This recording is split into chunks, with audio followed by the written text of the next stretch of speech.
Hi guys, today we are going to learn something. This is a capacitor bank, 350 kVAR for this MDB. Yeah. Now we are going to learn something which it might look something so insignificant, or it doesn't look that it is something which we have to discuss, but actually it is very important. When you put into consideration your own safety, sometimes when switching on, in case maybe you have rectified, maybe there was a problem, there was a fault, you found something has tripped. In this case, I've switched off this one for the capacitor bank. It is not a trip, I have just switched off. So here, this one is just a normal MCCB for the capacitor bank. It's an MCCB for the capacitor bank. And this one is an isolator.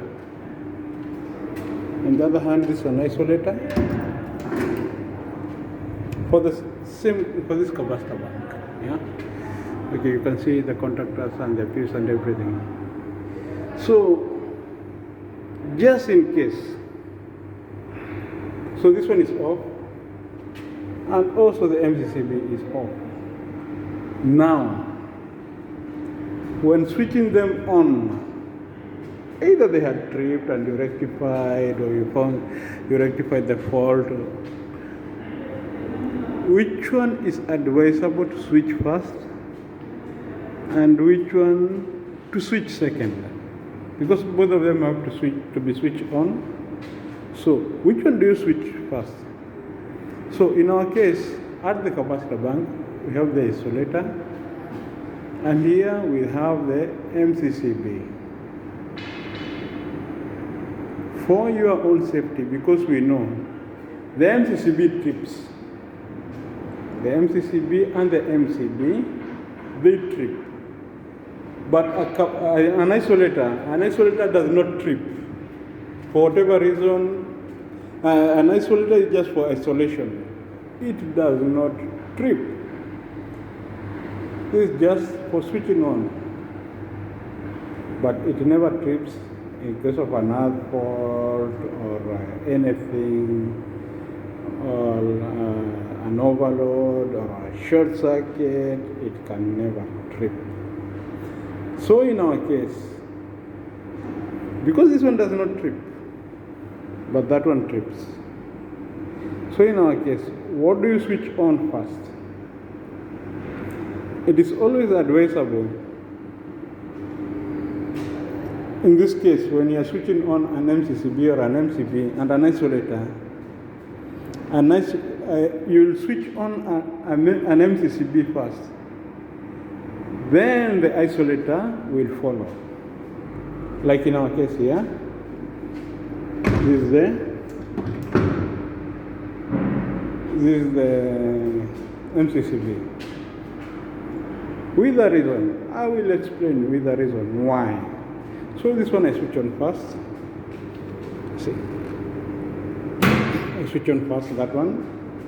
So I expect to have supply from our incoming down here. There is supply down there. I don't have to check, I don't have to confirm that. I don't have to share.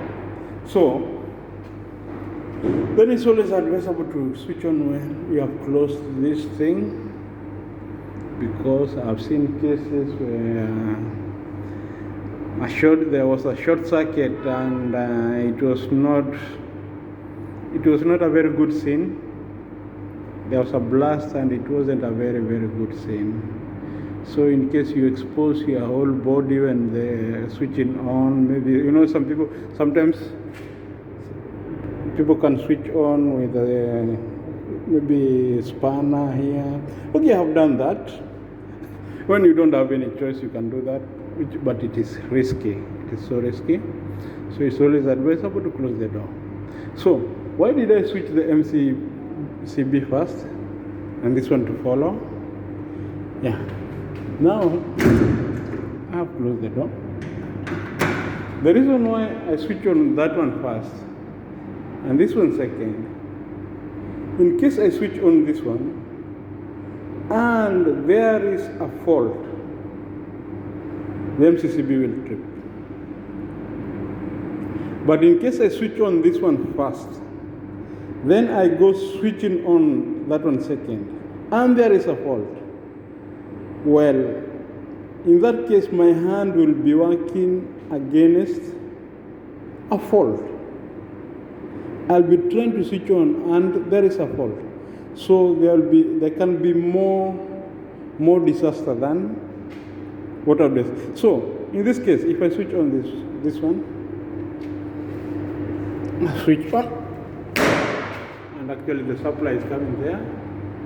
So in case there was a fault, a short or something, I would have expected that one to trip, and I would be safe. I would be safe. On the other hand, this one is the ACB. So if I have a choice to switch on either of this, either that one for the capacitor bank or this one for the SMDB, if I have a switch to switch on this one and the MCB, so in this case both of them they can trip. Both of them they can trip. The ACB and the MCCB, they can trip. But in case I've switched off both of them, this one and this one, which one do I switch on first, which one do I switch on last? It is always advisable. Switch on the ACB,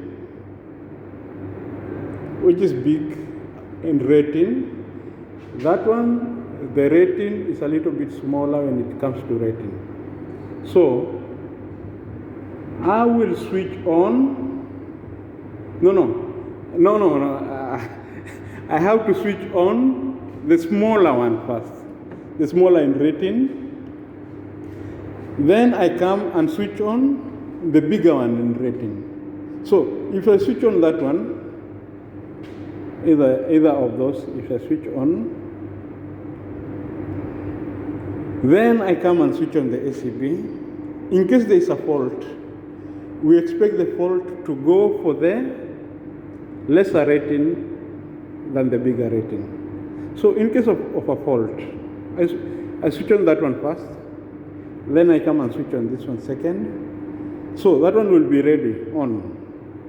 When I switch on this one, in case of a fault along that circuit, I expect that one will trip first, the smaller one. So it will go for the smaller one before it comes for the bigger one. Yeah. So I hope you guys have understand what I'm explaining. You switch on the smaller one first, then you switch on the bigger one later. Yeah. That's for your own safety, and actually, yeah, because, yeah. Okay, thank you guys. That's enough for today.